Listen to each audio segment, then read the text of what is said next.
Kalau tak, waris tanggung dosa. Ramai yang masih keliru mengenai harta pusaka dan juga faraid. Ada yang percaya cakap-cakap orang tanpa semak hukum yang sebenar.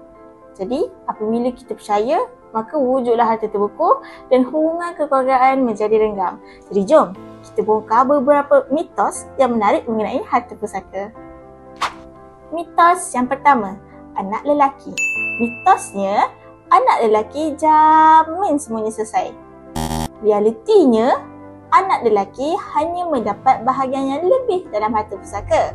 Akan tetapi, tidak menjadikan anak lelaki sebagai pentadbir dalam harta pusaka kerana semua waris mempunyai hak yang tersendiri. Yang kedua, hibah. Mitosnya, hibah hanya untuk orang kaya. Realitinya, hibah terpakai kepada sesiapa sahaja walaupun hanya ada rumah kos rendah dan sedikit simpanan. Yang ketiga, rumah pusaka. Mitosnya, sekiranya arwah berpesan jangan jual rumah pusaka, maka rumah tersebut akan selamat. Tetapi, realitinya, pesan semata-mata tidak menjamin dalam sudut perundangan. Rumah akan tetap mengikut faraid dan perlu persetujuan semua waris. Yang keempat, hutang. Mitosnya, harta pusaka mesti diselesaikan cepat-cepat. Tetapi, realitinya, hutang perlu diselesaikan terlebih dahulu sebelum pembahagian faraid. Kalau tak, waris tanggung dosa. Yang kelima, akaun bank. Mitosnya, akaun bank automatik dapat dikebas tangan. Tetapi, realitinya, akaun bank di atas nama si mati akan automatik menjadi beku. Pasangan hanya mendapat bahagian mengikut faraid. Yang keenam, anak angkat.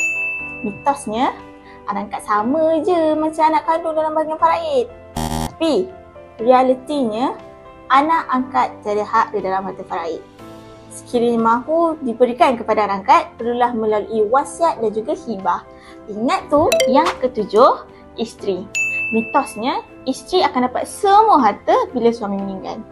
Tetapi, realitinya, isteri hanya akan dapat 1/8 jika mempunyai anak dan juga 1/4 jika tidak mempunyai anak. Jadi, bukan semua.